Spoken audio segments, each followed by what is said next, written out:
Southern California, good afternoon or good evening. Welcome to another edition of the SoCal Supreme Sports Show.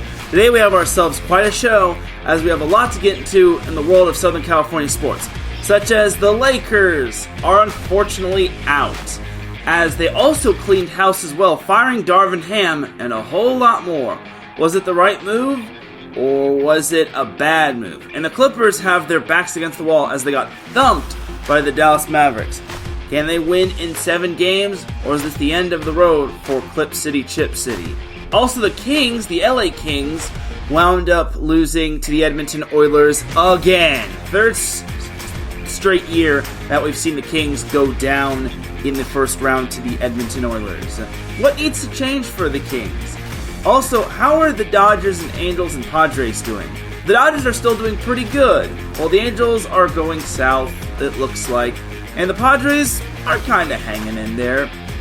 Also, we have a little bit of NCAA men's volleyball talk, as it's going to be an all-Southern California men's volleyball final between Long Beach State and UCLA. All that and more here on the SoCal Supreme Sports Show. This is Teran Rodriguez bringing you another edition of the SoCal Supreme Sports Show here on IE Sports Radio, your direct feed for all that is sports.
And welcome one, welcome all to another edition of the SoCal Supreme Sports Show. Thank you all for joining me on this beautiful Friday afternoon, Friday evening, pretty much where it's at, maybe even Friday morning.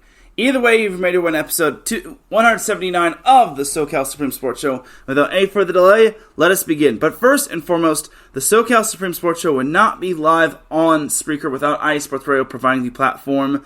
Please do follow IE Sports Radio on several different social media platforms, such as X, formerly known as Twitter, TikTok, depending on how long it stays aboard, and Instagram. And we also have a Facebook page. All you just have to do is type in the word IE, then sports, then radio in the search bar, like us, and then that's how you're able to follow us on Facebook. And we have a website, iesportsradio.com, for all of your latest sports news, our blog, our website, which is updated daily, our Hall of Fame, our fans of the month, our page dedicated to each podcast, such as the SoCal Supreme Sports Show, our community forum, and our merchandise shop. For the last 9 years, in 12 more days it'll be 10 years, IE Sports Radio has been bringing you amazing content ranging from interviewing legendary athletes, coaches, and other authorized media personnel, to building tailor-made shows dedicated to all major sports cities around the country. Thank you to everyone for all of your support and for making IE Sports Radio your direct feed for all that sports. A huge shout to our sponsors. Our first sponsor is Planet Jerky Premium Brisket Beef Jerky. Planet Jerky is the official jerky of the 2022 California League champion Lake Elsinore Storm, the single-A affiliate of the San Diego Padres. This all-brisket jerky has gluten-free options, contains no MSG, no sodium nitrate, it's low in sugar, and high in protein. This is some of the best jerky you can get your hands on, and all you have to do is visit planetjerky.net and place your order. In addition, prices are slashed for the time being, and if you buy an order's worth of $50 or more, you will get it shipped for free. Once again, a huge shout to our sponsor, Planet Jerky Premium Brisket Beef Jerky, the jerky that's on a whole other planet. Follow them on Instagram at Planet Jerky. Our second sponsor is Seal the Deal Wax Seals by Cecilia B. You just finished your very own wedding or baby shower invitations and you're looking for the extra special touch. Maybe you just wrote a letter to a relative or friend and you want to add it to their smile when they receive it. If that's the case, then seal the deal with Cecilia's handmade wax stamps where invitations, letters, and gifts is just for you. You bring the deal, and we'll bring the seal. Follow them on Instagram at @sealthedeal_wax stamps and on Facebook if you use that. The way you can follow the SoCal Supreme Sports Show on social media is on X, formerly known as Twitter, at SoCal Show IESR. You can follow me, Teran Rodriguez, on X, formerly known as Twitter as well, at Teran Rodriguez 1. And without any further delay, let us begin. So we're not going to go too long. It's only going to be like a hour-long show, so I'm probably going to be off by 8. Also because my mom is coming home at 8 as well, so got to clear out before she comes home. But it's time to put some teams to bed. Starting off with the Lakers. Well, this was kind of inevitable, as unfortunately the Lakers just fell to the Denver Nuggets on Monday in Game 5, 108-106. So this game was actually a little bit of a seesaw battle. The Lakers actually led, and they were doing pretty good until the Nuggets started getting hot. And I will just say, spoiler alert for the ending, the Lakers lost off of a go-ahead basket from Jamal Murray again. If you all remember, Jamal Murray hit a game-winner buzzer beater to beat the Lakers in Game 2, which was absolutely unacceptable. So I will say the games were a lot closer than the final score indicates. And actually, the final score does indicate that these games, some of the final scores indicate that these games were close. And the tale of the match, or the running theme of the games, were the Lakers pretty much had a great first half and then failed to show up in the second half. And that was pretty much, the running theme for the Lakers. And it's so frustrating just because the Lakers do have some talent when healthy, but when they're basically spotting the other team points, it's basically a team that doesn't deserve to be in the playoffs. And I'm starting to get the feeling that the Lakers beating the Pelicans in the play-in tournament was not the best thing for them. But honestly, you'd rather not roll the dice with facing the Kings, which could, hence the word could, end your season, because they have won the season series. And also, at the very least, the Lakers didn't get swept like the Pelicans did against the Oklahoma City Thunder. Honestly, I just think that the Lakers would have had a better matchup against the Thunder, but against the Nuggets, it was just straight up doo-doo.com. So that's how the Lakers season ended, and I am just so disappointed. But at the same time, they just gave me so much false hope. It was just the worst thing possible. It's like, if you're expecting to lose, that's one thing. Because I didn't really expect the Lakers to lose, but I also didn't expect them to give me false hope. When Game 2 occurred, they were up by as many as 20, and they just threw away a lead like it was nobody's business. So that's the thing I hate about some of these teams. It's like the Chargers, pretty much. They give us false hope, and they bring us up only just to let us down. And it's just very frustrating, and yes, Larry, I agree, stupid Lakers. And here's the thing about the Lakers. They actually wound up cleaning house today, as they actually fired Darvin Ham. Now, this is something I find a little questionable, but I will just say, Charles Barkley actually did make a good point on Inside the NBA. So, obviously, it's kind of quick to jump to conclusions on firing Darvin Ham. He only lasted 2 seasons. He took the Lakers to the Western Conference Finals in his first full season, if not his first season altogether. And then, even though they had to go through the play-in round, but that also included being the Memphis Grizzlies, who had more problems than a geometry book. And they also beat the Golden State Warriors, which they actually became the first team from the Western Conference to beat the Golden State Warriors in a series. So, I will say, I have mixed feelings about the firing, in my opinion. I think Darvin Ham kind of deserves... I don't think he deserves to be fired. Only 2 seasons in, they really must have thought that Darvin Ham was basically not the right fit. And I get it, the players kind of threw Ham under the bus, but I will also just say he still guided them to the playoffs. Now, if the Lakers missed the playoffs or they got swept, I could understand them firing Darvin Ham. But it's back to the old drawing board for trying to find the best coach for the Lakers. But I'm also hearing that Frank Vogel, I think, got canned from the Phoenix Suns. So maybe the Lakers run it back with Vogel. He did guide the Lakers to a championship, albeit it was in the bubble, but still, it counts as a championship. But yeah, thank you, Darvin Ham, for everything. Even though it was just a brief 2 years, I at least am grateful for Darvin Ham, just because he took over a team, and obviously when you take over a team that is injury riddled all over the place, it just doesn't do you any favors. I just kind of hate that the players kind of threw Darvin Ham under the bus in some of their press conferences, saying that there was just mass confusion between them and Darvin Ham. But it is what it is, and the Lakers now have to go find a new head coach, which makes me wonder who's going to be the next head coach. Mike Budenholzer, that was just one name that popped up randomly, but maybe Mike Budenholzer, he did win a ring with the Bucks, so maybe he could somewhat fix the Lakers.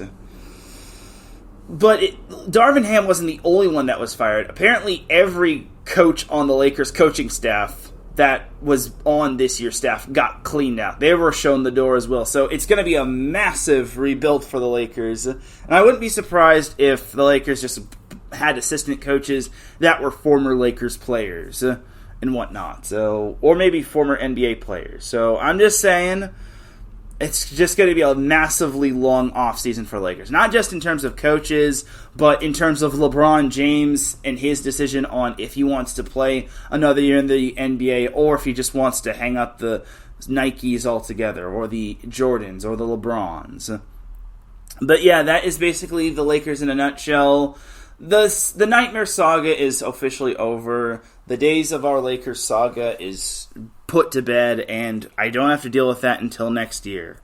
But I will say it was a semi-successful year. I mean, the Lakers did make the playoffs. They did make it out of the play-in round, despite all their ups and downs and injuries and whatnot.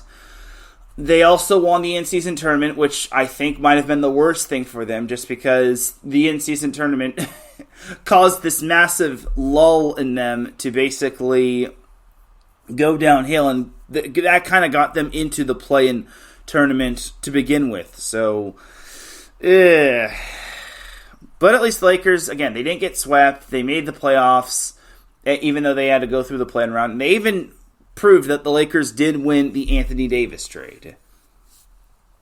All right, but that's enough for the Lakers. So jumping over to the Clippers, see you hopefully next year, Lakers. Be better by then.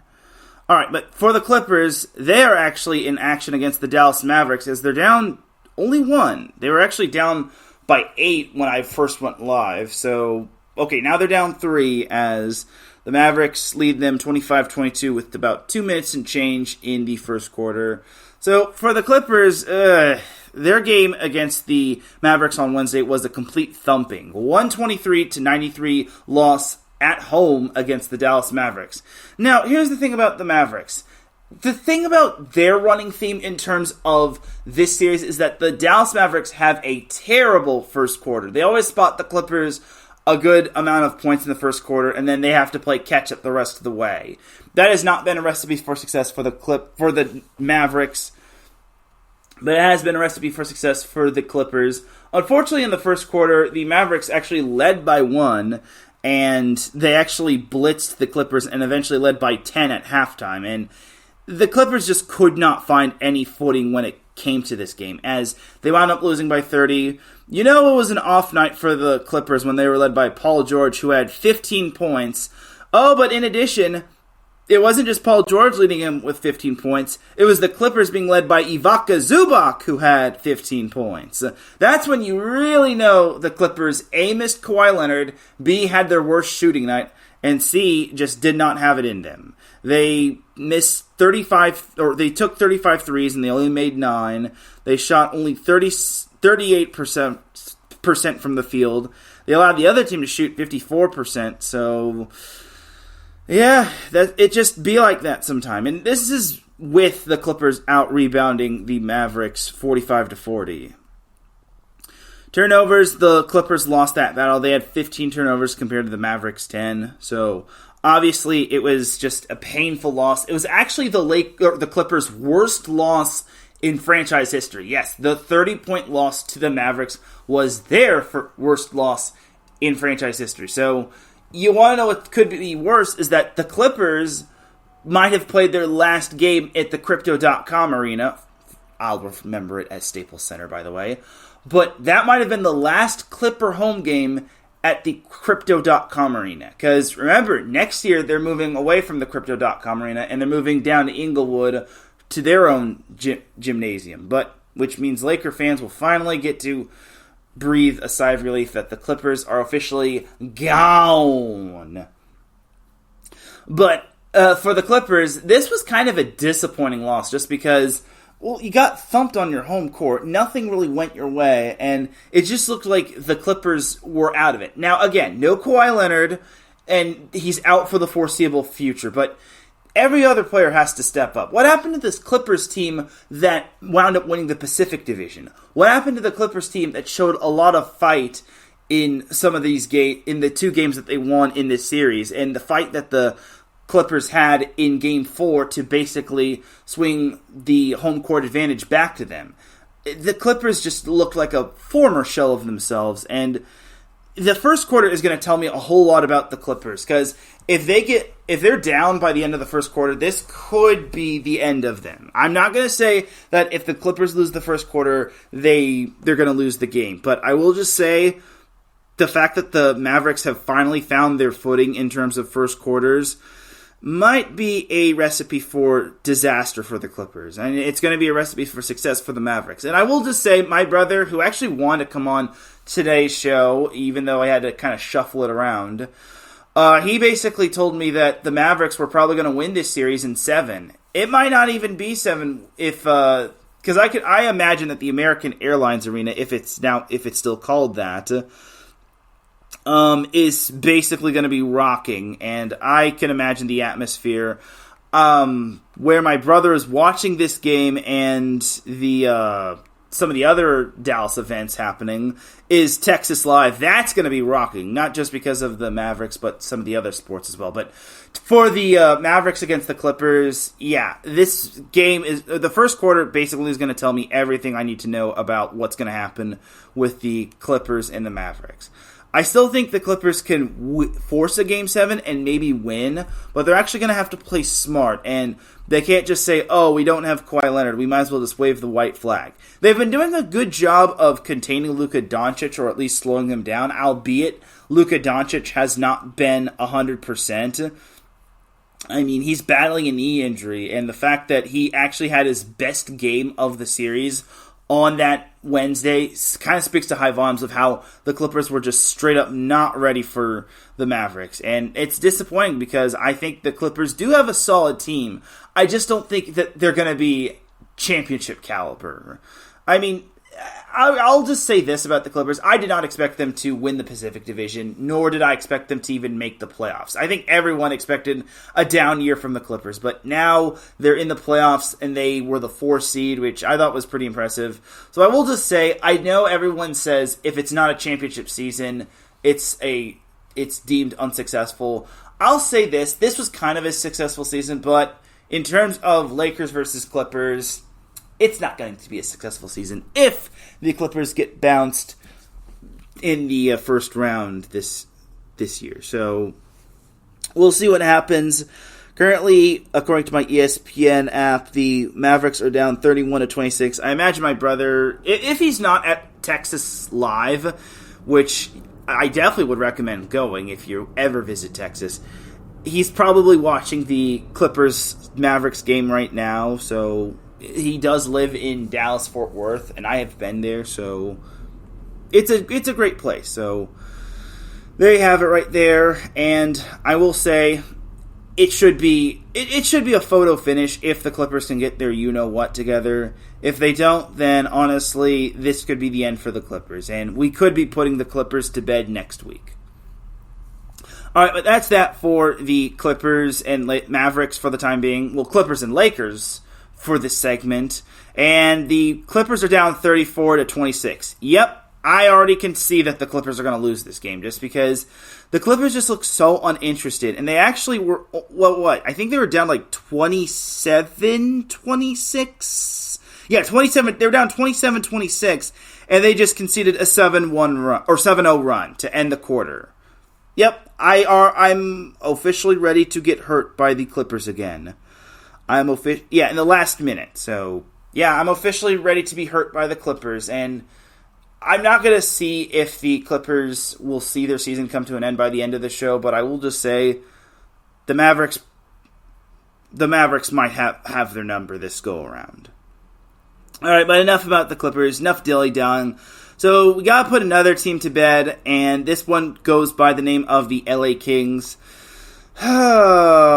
Okay, I was a little disappointed by the Kings this year. Well, okay, I wouldn't say the entire year, but obviously they fired their head coach midway through the season, and they eventually found the right one to get them into the playoffs, which was good.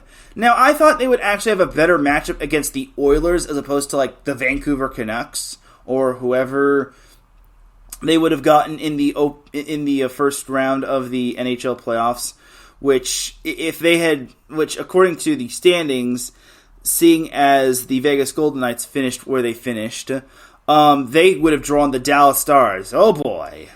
And Dallas is kind of leading them in the series 3-2, so I don't know. Maybe the Dallas Stars would have been a better matchup, but the Edmonton Oilers have beaten the Kings for the past 3 straight seasons. The Oilers have ended the Kings season the past 3 straight seasons. Last year, they beat them in 6 games. The previous year, they beat them in 7 games. This year, they beat them in 5 games. Did I also mention that they all came in the opening round of the NHL playoffs? LA Kings, what are you doing? Why do you do this to me? Why do you do this to all of the NHL in terms of Southern California? I mean, the Ducks straight up suck. So you're kind of our last shining hope. And sadly, you just could not get the job done. And it's very frustrating because I kind of thought the Kings would get at least past the first round, but they're just stuck in neutral. So as for Game 5, this was played on Wednesday, where they wound up losing 4-3. So, yeah, this one was kind of over by the second period. Except not really. I don't think that it was over. The Kings actually led 2-1 about 3 minutes and change into the second period. But unfortunately, the Kings forgot how to play defense, and they allowed 3 straight goals. One was on a power play. The other was and the other 2 one was in the midway point of the period, and this was probably the turning point of the match right here. The Edmonton Oilers scored with just a little less than a minute left in the second period to go up 4-2. Now, if the Kings were only down 3-2, that's a whole lot better than being down 4-2. Being down 4-2, you basically have to get 2 goals to get one being to get within 1 and 1 getting the equalizer. The Kings did get within 1 but this was like late in the game. This was like with about 2 minutes and change remaining, as the Kings got the lead down to 4-3, but they just could not get that goal. They could just not get that equalizer as their season comes to an end. So I will just say it's just a tough end to the season for the Kings. And now I'm fearing that the Kings could get swept next year because, again, like I mentioned, 2021, the Kings lost in 7 games to Edmonton. 2022, the Kings lost... 2022, the Kings lost in 7 to Edmonton. 2023, the Kings lost to Edmonton in 6. And then this year, the Kings lost to Edmonton in 5. So, do the Kings get swept by Edmonton next year? I hope not. But I will just say, I think the Kings need to invest in a better goalie. I think ever since trading Jonathan Quick, the Kings just have not been the same LA Kings team. And I still, to this day, don't understand why they traded Jonathan Quick for practically nothing. It's just sickening, if you ask me. I'm just sad to this point. I'm not the biggest Kings fan in the world, but I will say, to this day, trading away Jonathan Quick, your franchise goalie, who basically had your back, was the worst trade ever. I think they only got like a 1 pick in return, if not cash considerations. So that's the season for the LA Kings, and I am just so disappointed in the Kings. Disappointed might even be a little lenient in my opinion. Anyway, to go to the chat room, Jen B also popped into the chat room. She said she's so over basketball. Oh, I agree with you. Larry B also popped in the chat room, as well as Marcus Loves Great and Mike Pat. Mike Pat just wrapped up his show, and Larry B, as well as his wife Cecilia, wrapped up their show 2 hours before mine went on. And then Ralph Cleese also popped in the chat room. He says, Teran, volleyball legendary reporter, go Long Beach State, have a great show. Thank you, Ralph. I appreciate that. We'll be talking about a little volleyball sometime down a little later in the show. I'll be saving the volleyball for Monday when I do set point. So yeah, just saying, y'all. I know most people know me to basically talk volleyball just because I've been covering a bit of it, but I will just say I'm not going to spend too much time on volleyball. Ooh. I was saying ooh to something else, but yeah, back to the Clippers and Mavericks. The Clippers are still down 8, which I'm surprised neither team has scored, but yeah, the Clippers are in a little bit of a scoring drought, so I'm afraid for the Clippers. Let's talk about something I was going to say a little bit more positive, as we have the MLS in action. However, I just realized the Galaxy. I talked about the Galaxy, and their next matchup is not until Sunday, so we'll have to skip the LA Galaxy portion of the show, and then for LAFC, they don't play till tomorrow. But after this week, they do play in the U.S. Open Cup, which is another mid-season tournament, which for the LAFC, that's probably the most irrelevant thing for them. And that could be the thing that probably deters their season. I mean, winning a mid-season tournament is good. I mean, CONCACAF and the U.S. Open Cup, that's good. But the big goal is the MLS Cup. That is the massive goal right there. And the fact that LAFC has been to the MLS Cup the past 2 seasons has been quite amazing. I know last year did not go well for them, but the previous year when they won that thrilling match over the Philadelphia Union, that was pretty fun. Like, that game could have gone either way, and there were goalies getting hurt, and there was just questionable calls all over the way. It was a fun one, and I feel bad for the Philly fans, but it is what it is. It is what it is sometimes.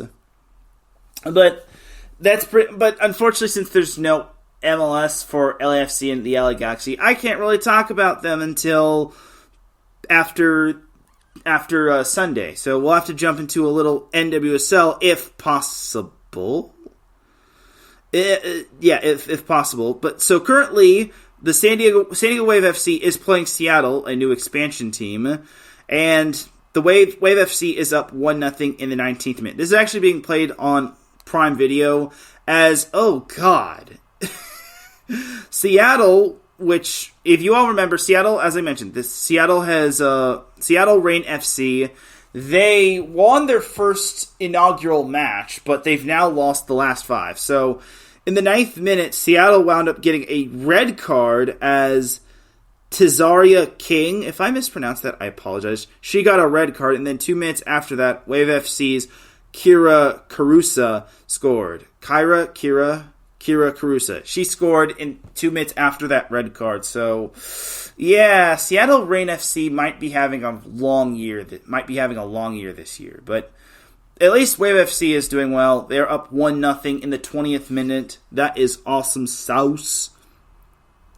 And then as for Angel City FC, they're actually in action as they actually lead Utah 2-0. So Utah is another expansion team who kind of has had a little bit of a rough way. They have 1 win, 1 tie, and 4 losses. So the expansion teams are kind of going through growing pains in the NWSL. But for Angel City, Cindy LaRoe actually scored the first goal in the 29th minute, and then 11 minutes after that, Claire Emsley scored in the 40th minute via a penalty kick. So Angel City is up 2-0, which is great because now we'll hopefully see Angel City and Wave FC winning not only on the same week, but on the same day. So we'll see what happens. But those matches are still going on, just like the Clippers and the Mavericks. But we'll take ourselves a quick little breaky break. When we come back, we'll talk some MLB, And we don't really have too much to... Well, we'll talk a little NCAA men's volleyball. Just a little, though. And then we obviously have to give out Dum Dum of the Week. So keep it locked here. You are listening to the SoCal Supreme Sports Show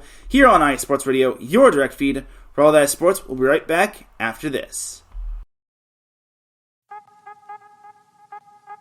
What's up, sports fans? You're listening to IE Sports Radio, your direct feed for all that is sports. I'm your favorite West Coast Wisconsinite, Bernie Bango, and if you're a cheesehead, come listen to my show, Big Cheese Sports, where we road trip around America's Dairyland, previewing, reviewing, predicting, debating, and digging into all that is Wisconsin sports at the college and pro levels. Join me on IE Sports Radio, Sundays at 1 p.m. Central Standard. Bernie out.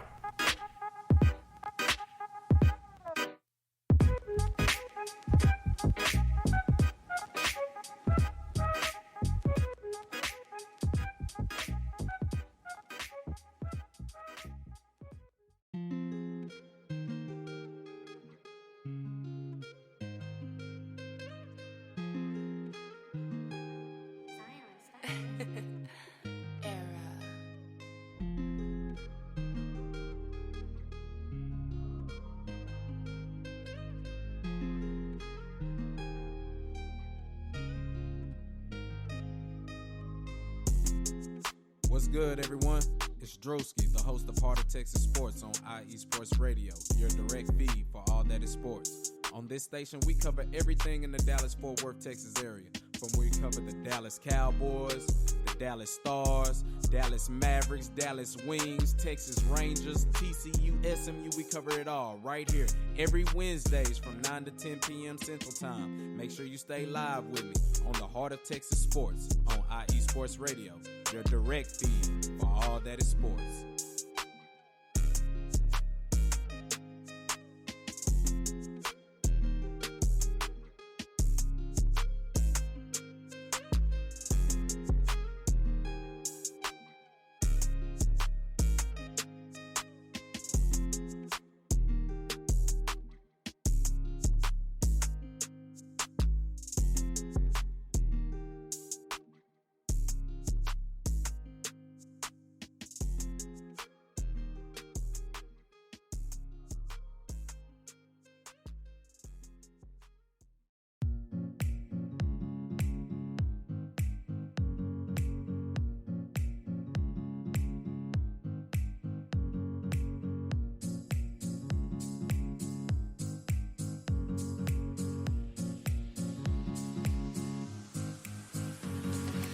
Hey there, sports fans.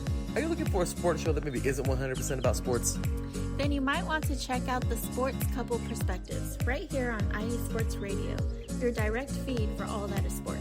Most sports shows cover only scores and stats, and while we're not opposed to that, we dig a little deeper into sports issues and some of the hottest topics in athletics. In addition to sports, we take a journey through my neck of the woods, pop culture, with movie reviews of both sports and non-sports films. Speaking of pop culture, make sure to participate in our game nights, where we quiz each other on our specialties, and you, the listeners, can win IE Sports Radio apparel. We always have a great time learning more about each other's worlds, one show at a time. So join us each week on the Sports Couple Perspectives, right here on IE Sports Radio, your direct feed for all that is sports.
Hey sports fans, do you like wine? Well, we've got the show for you. This is Let's Wine About Sports, a show where we talk about wine and sports simultaneously. From the classic Cabernet Sauvignon all the way down to the grapes that you've never even heard of before. Oh yeah, we cover it all. And we'll talk about a little bit of sports as well. Football, hockey, collegiate, women's sports, it doesn't matter. We're going to talk about it all, and we're going to whine about it all. So join me Monday at 8 p.m. on IU Sports Radio, your direct feed for all that is sports.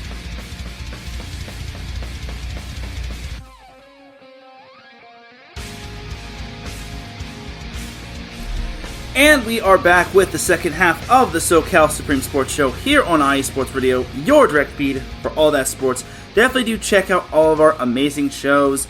Let's Whine About DMV Sports actually goes live an hour before this show went live, or went live an hour before this show went live, and then the Sports Couple Perspective went 2 hours live before this show went live. So those are the primary times of those shows. It's not like this show that practically has to shuffle around practically every week.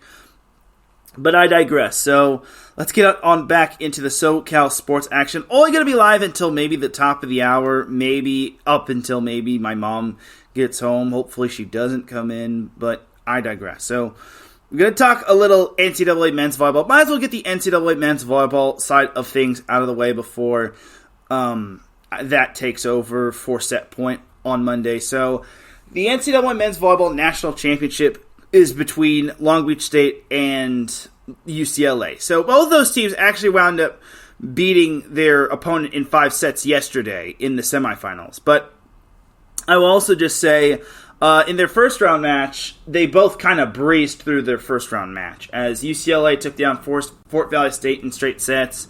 Fort Valley State was actually making its first ever tournament appearance. And then Long Beach State swept Belmont Abbey, which is another team that isn't really in the most well-known conferences out there. The Conference of Carolinas. Oh boy, I'm sneezing. I'm about to sneeze. Sorry about that. Sorry about that, everybody. But, Long Beach State swept Belmont Abbey. And then another Southern California team, UC Irvine, they wound up sweeping Penn State. Now, that one I did not really expect, as UC Irvine wound up taking on UCLA in the semifinals, the national tournament semifinals, where UCLA eked out a win over those Anteaters, winning in 5 sets. Now, unfortunately for UC Irvine, I will say, losing Akil Tenga tour kind of shook up the chemistry, as he actually put down a kill, but he landed awkwardly, and he kind of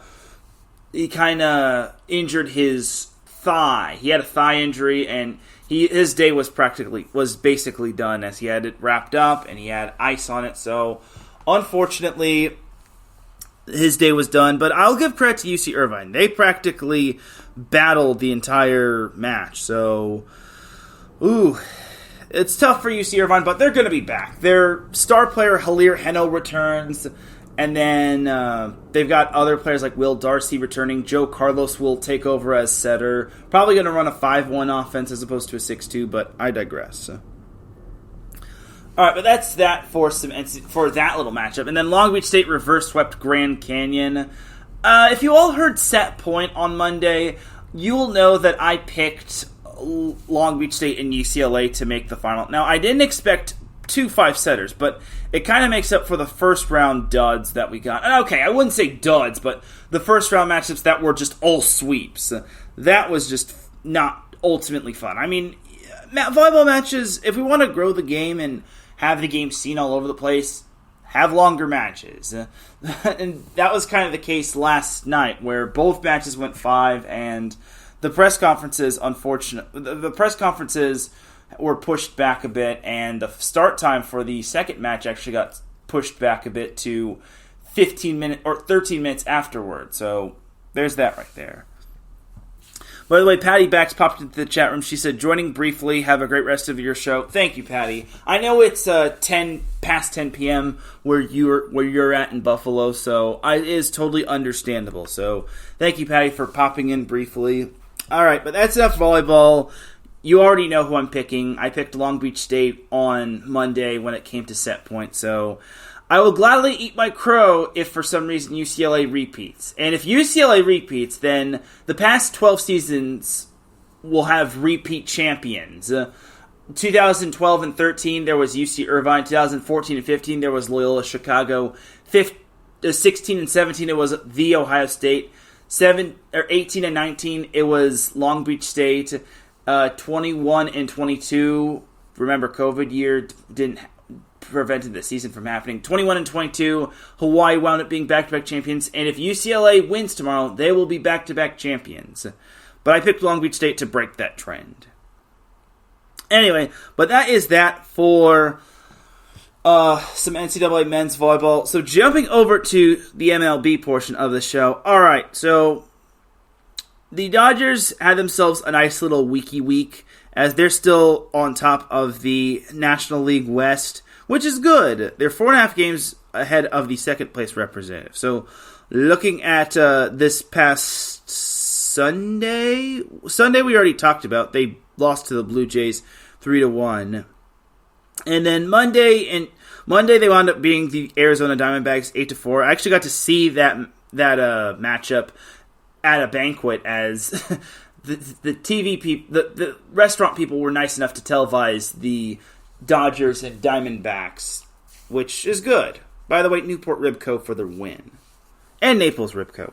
Tuesday, the Dodgers unfortunately had a little bit of bad luck as they lost to the Diamondbacks 4-3 in 10 innings, which, typical Dodgers. They would find a way to trip against the D-backs. But then yesterday, the Dodgers blanked the Arizona Diamondbacks 8-0, even though they allowed 7 hits. So, still pretty good. Currently, right now, the Dodgers, after a day off yesterday, they play the Atlanta Braves. They're actually down 1-0 in the bottom of the second inning, but they're threatening with 2 men on base, but there's 2 outs. So, yeah, the Dodgers just unfortunately failed to score. So, great job, Dodgers. This is kind of your first test of the season, so the fact that you are pooping the bed right now is a little disappointing. But hey, you're still first in the NL West, which kind of doesn't say much, because the second place team is the San Diego Padres. However, they are under 500, so it just goes to show that the NL West outside of the Dodgers is complete doo-doo.com. Anyway, for the Padres, they actually wound up taking 2 out of 3 against the Cincinnati Reds. They should have taken 3 out of 3, in my opinion. So the first game on Monday, they lost 5-2. Second game, they wound up winning 6-4. By the way, this was all being played at Petco Park. And then Wednesday, the Padres took down the Reds 6-2 to win the series. So currently right now, the Padres, they are at Arizona to take on the Diamondbacks. They're actually up 4-0 in the bottom of the 4th inning. They also take on the Diamondbacks on Saturday and Sunday. The Dodgers, I guess I should have mentioned, they also take on the Braves on Saturday and Sunday, too, at the Chavez Ravine. And then after that series with the Diamondbacks, the Padres are back in action when they hit the road to Wrigley Field to take on the Chicago Cubs on Monday, Tuesday, and Wednesday. And then the next Thursday they have off. And then next Friday, Saturday, and Sunday, they host the Los Angeles Dodgers. Speaking of those Dodgers, after their little series against the Atlanta Braves, they will be hosting the Miami Marlins on Monday, Tuesday, and Wednesday, and then they get Thursday off. And then, like I mentioned, Friday, Saturday, and Sunday of next week, they will be playing the San Diego Padres, and which hopefully will be a good matchup. All right, but that is that for the Dodgers and the Padres. So looking at the Angels, oh boy. So this news was kind of bad news. So earlier in the week, I think it was like Wednesday, if not Thursday, Mike Trout unfortunately had a meniscus injury. Now, fortunately for Mike Trout, this meniscus injury is not season-ending. Unfortunately, he's going to miss 2 months. So it's another year where Mike Trout gets injured, and it's sad because Mike Trout is such a phenomenal player, but unfortunately, he wound up getting injured again.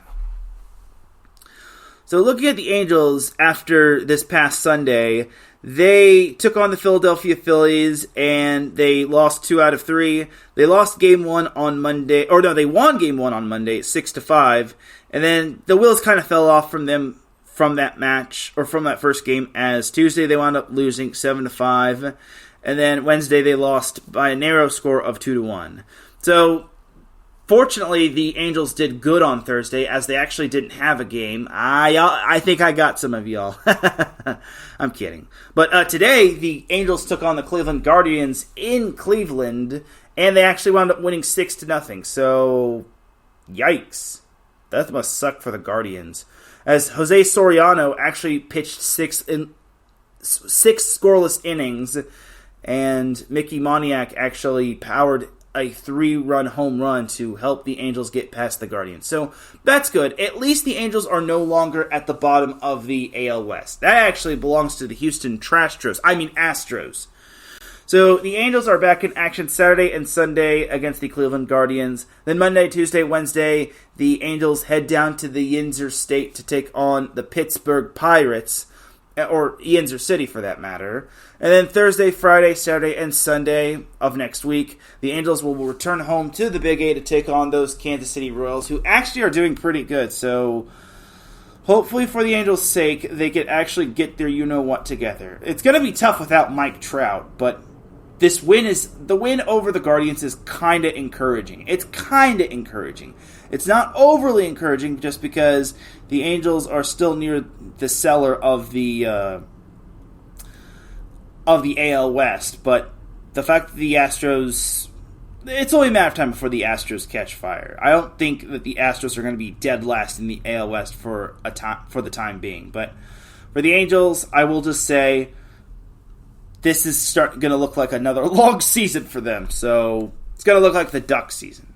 All right, but that is that for the MLB portion of the show. So before we head on out of here, we have to go over the Dum Dum of the Week. So the Dum Dum of the Week goes out to someone or something that does or says something dumb. And it could be anybody. No one is safe from this award, not even myself. And speaking of myself, I have a few Dum Dum of the Week awards to give out. So the first one, unfortunately, I have to give out to myself because if you all listened to Set Point on Monday, I actually made predictions for the NCAA Beach Volleyball Tournament. So the NCAA Beach Volleyball Tournament has a bunch of Southern California teams, such as UCLA, USC, which are the top two, which are the 2 and 1 seed, respectfully, of the tournament. But they also have other teams from Southern California participating, like Cal Poly. They're having their best season. LMU, Loyola Marymount. They've also got Long Beach State that participated. They actually had a pretty solid season. But if y'all heard my prediction when it came to Long Beach State's match, you're going to find out that that might have been the worst prediction I could have ever made. So I predicted Long Beach State would beat Cal. So Cal is actually the number 7 seed of the tournament, while Long Beach State is the number 10 seed. In my defense, Cal beat Long Beach State in very narrow fashion last season. And I thought Long Beach State was going to be better this year. However, and maybe Long Beach State would have that revenge in their heads. However, something I failed to realize is that Long Beach State had a whopping 2 seniors on their team. 2 seniors on their team. That's not a recipe for success if you want to beat the likes of Cal, which Cal was actually battle-tested in the Pac-12. You have to remember that they've played the likes of Stanford, which is the number 3 seed. Washington was a pretty solid team. They played the likes of USC and UCLA, which also were contenders. They also took their lumps as well to the likes of Cal Poly. So me predicting Long Beach State to beat Cal was such a bad prediction on my part. Now, it's obviously not the dumbest prediction in the world, because I'm pretty certain everyone picked TCU to beat LSU, which was not the case. LSU upset TCU. But my God, why did I literally think that a team with 2 seniors could beat a team that's had their number throughout most of the history of NCAA beach volleyball? So I kind of have to give myself the mini dum-dum of the week, but y'all are still going to get the sound effect because, unfortunately, I just could. This was kind of a homer pick in my opinion, so I gotta give myself dumb of the week because I wasn't thinking ultimately clearly. And also in my defense, 10 versus 7 seeds in terms of NCAA beach volleyball tournaments often result in upsets, but that was not the case this year. So unfortunately, I'm kind of the dumb of the week, but you get the sound effect regardless. You're so dumb. You are really dumb. For real.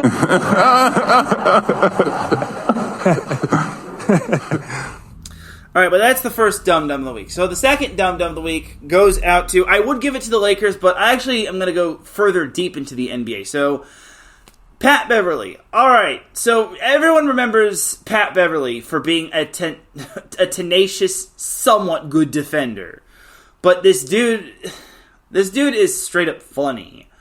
So I remember him as a Clipper where he actually was a semi-decent defender, but he just could not get the job done. And then he eventually joined the Lakers, and he had some funny moments where he took a camera from, I think, the sideline and pointed it to the official, and then he got kicked out. I think it was against the Boston Celtics last year. That was a pretty funny moment, but last night, as we all know, the Milwaukee Bucks got bounced by the Indiana Pacers in 6 games. So, I don't know how to justify Pat Beverley. I don't know what goes on in his mind. But I will just say, last night, I guess a Pacers fan told him Cancun on 3. Cancun on 3. And then he threw the ball to a fan, and then I guess the fan threw the ball back to him. And this was throwing it casually, like throwing him the ball, and then Pat Beverley just threw the ball right back at the fan with a lot of heat, like a baseball player would. So that was a little out of line right there. But this was probably the most out of line thing that Pat Beverley did last night. So Pat Beverley obviously had to do interviews, and there was an ESPN reporter, a female ESPN reporter, who was interviewing Pat Beverley. But unfortunately, Pat Beverley, being the dumb that he is, he straight up said, "Oh, I can't talk to you. You're not subscribed to my podcast." What kind of entitled BS is that, Pat Bev? You're literally telling a reporter, "I can't talk to you because you're not subscribed to your podcast." Man, screw your podcast. I don't even listen to that garbage. Like, you can't just tell a reporter that. First of all, I hope Pat Bev gets fined for his antics. And in his defense, I guess the fan kind of heckled him, but it still doesn't make sense. Like, you have to have a clear mind, and you have to have, what was it, you have to block out the outside noise, and you have to have thick skin. Yeah, you have to have thick skin. So, in regards to the fan, I don't necessarily blame him for that. I know he's frustrated, and the Pacers straight up bullied the Bucks, who were injury-riddled. But to basically give that reporter the whole, oh, I'm not going to speak to you, you're not subscribed to my podcast, is straight up dumb, man. It's absolutely dumb, and you basically have given the Clippers and Lakers a bad name. We do not claim him as a former Laker or Clipper. So, Pat Bev, I really hope you get fined, and I hope you find peace in Cancun, because you're going to need it after your team straight up got whomped by the Pacers. And in the defense of the Bucks, I'm not going to rag on them too much, but I will just say they were battered and injury-riddled, but I will say I don't care, because Pat Bev is the dumb of the week because of his stupid comment he gave to a reporter saying that she ain't subscribed to his podcast. Like, screw your podcast, dude. This is the only podcast that you need to know, and you're dumb of the week. So take it with dignity and honor and pride. You're so dumb. You are really dumb. For real.